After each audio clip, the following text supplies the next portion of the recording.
Welcome to This Explainer.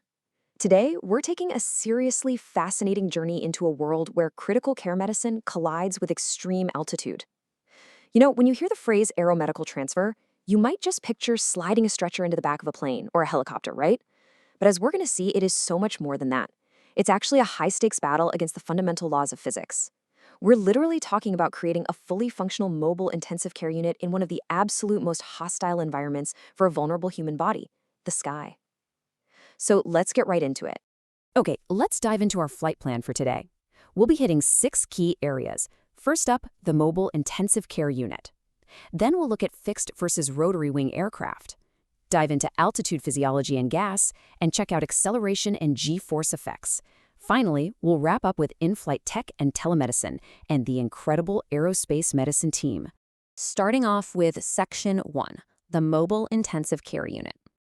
To kick things off, we really need to understand the overarching discipline that makes all of this possible, and that's the aeromedical transportation specialty. This is a highly specialized area of medicine, and it's focused entirely on protecting critically ill or injured patients while they're being transported through the upper atmosphere. The practitioners in this field are uniquely equipped to handle extreme environments, and what's kind of mind-blowing is tracing where this discipline actually comes from. It evolved right out of World War I. Back then, high pilot fatalities weren't just from combat, they were from putting physically unfit pilots into the extreme, completely unforgiving environment of high altitude. That brutal reality demanded the creation of specialized aviation medicine, and that's exactly what paved the way for the aeromedical evacuations we totally rely on today. Moving right along to Section 2, fixed versus rotary wing. So, how do we actually move a critically ill patient from the initial point of wounding all the way to definitive hospital care? Well, this brilliantly illustrates the crucial logistical trade-offs medical planners have to make every single day.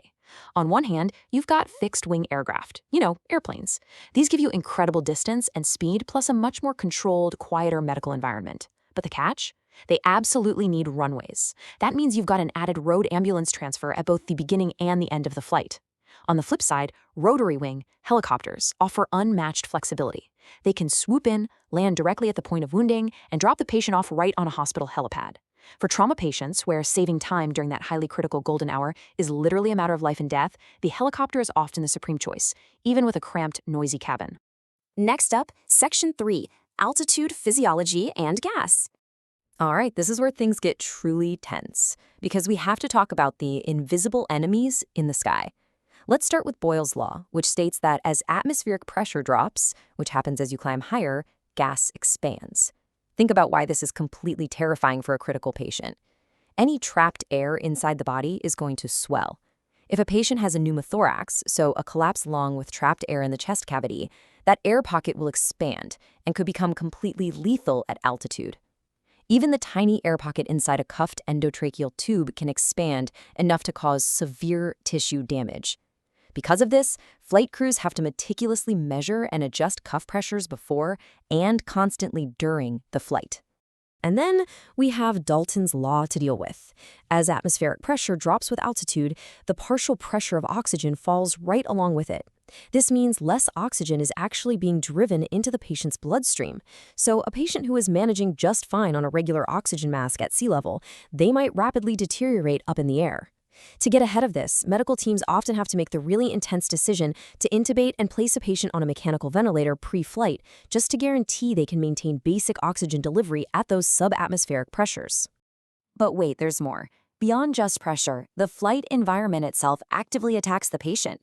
The cold, dry air rapidly strips humidity, which is a devastating blow if you're dealing with respiratory or burn patients.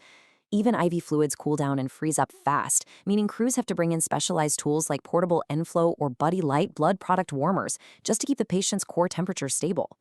And think about this, if the patient is coming from a hot pre-flight environment like a desert, they are already battling severe dehydration and agitation before the wheels even leave the ground. With all these wild gas and pressure changes, decompression sickness, or DCS, is a massive risk. To protect against dangerous nitrogen bubbles forming in the blood, crews follow some really vital steps. First, they ensure the cabin is adequately pressurized.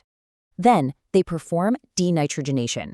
This basically means having patients and crew pre-breathe 100% oxygen to literally off-gas the nitrogen from their tissues before taking off. Now, if the worst happens and DCS does strike mid-flight, the protocol is absolute.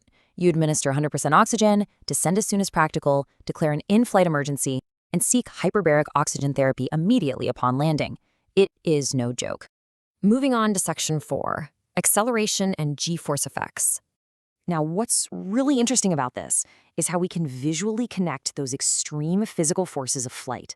Multidirectional G-forces, pushing and pulling on the body, directly trigger major cardiovascular strain.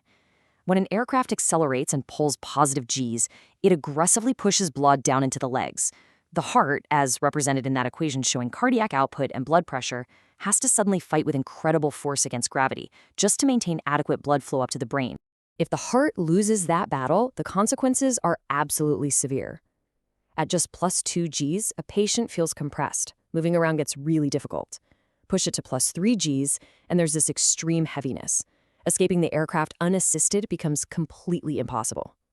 Anything above +3 Gs, that brings on the terrifying reality of G-LOC, which stands for G-induced loss of consciousness.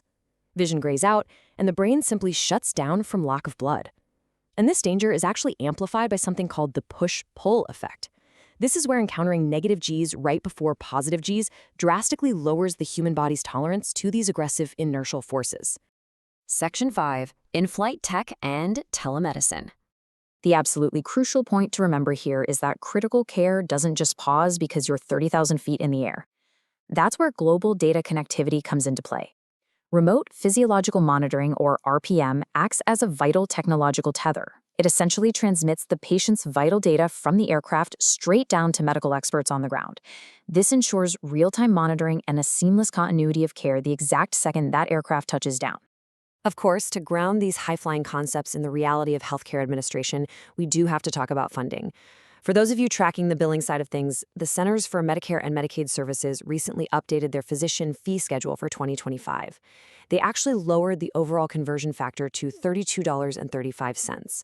And as a result, we're seeing these proportional, mostly downward adjustments to the reimbursement rates for the specific billing codes used to monitor these remote patient systems. And to successfully bill and maintain this remote care standard, the rules are incredibly strict. The new 2025 updates mandate that data must be collected and transmitted for at least 16 days within a 30-day period. Plus, this data cannot just be self-reported. It absolutely has to come from an FDA-compliant medical device. On top of that, any billed interactive communication regarding the data must be a real-time, two-way synchronous conversation. It really proves just how seriously the medical system takes this remote continuity of care. But hey, while telemedicine is incredible for continuous care, it can't perform CPR, right? When immediate, catastrophic, completely unplanned emergencies happen mid-flight, crews have to rely on physical, highly specialized onboard emergency medical kits. These kits contain critical diagnostic tools, like electronic sphygmomanometers, so they can measure blood pressure under extreme noise and vibration. Just keep in mind, these kits are strictly for unpredicted emergencies. They are not there for managing a patient's pre-existing anticipated conditions. Which brings us to Section 6, the Aerospace Medicine Team. Let's take a look at the actual roster of an aeromedical evacuation team. You've got flight nurses and flight medics. These are professionals whose entire careers are built around practicing medicine inside a vibrating hypobaric tube. For the most critically ill casualties, these standard teams are augmented by specialized physicians, like anesthesiologists or intensivists, or they might even form elite critical care air transport teams. The golden rule here? A critical care retrieval mandates a minimum of 2 highly skilled staff members who are fully capable of performing advanced airway management and resuscitation while en route. Let's move on and see how this builds, because this complete safety net actually starts well before anyone even leaves the ground. Aviation medical examiners, or AMEs, act as the rigorous gatekeepers of the sky. Through specialized, week-long courses, these physicians are trained to evaluate civilian pilots and ensure they can physically withstand the exact hypobaric and high G-force stresses we were just talking about. Basically, they make sure that the people flying the aircraft won't become patients themselves. Which brings us to a final, pretty provocative thought to leave you with. We've seen how aerospace medicine counters the brutal physics of expanding gases and crushing G-forces. So, with remote diagnostic technology and real-time telemedicine rapidly bridging the gap between state-of-the-art ground hospitals and these airborne ICUs, are we actually approaching a future where the mortality rate of a critically ill patient hurtling through the sky is lower than when simply resting in a standard hospital bed on Earth? It's an incredible thought for sure, and a massive testament to the power of human ingenuity. Thanks so much for joining me for this explainer. I really hope it leaves you eager to learn more about the amazing world of aerospace medicine.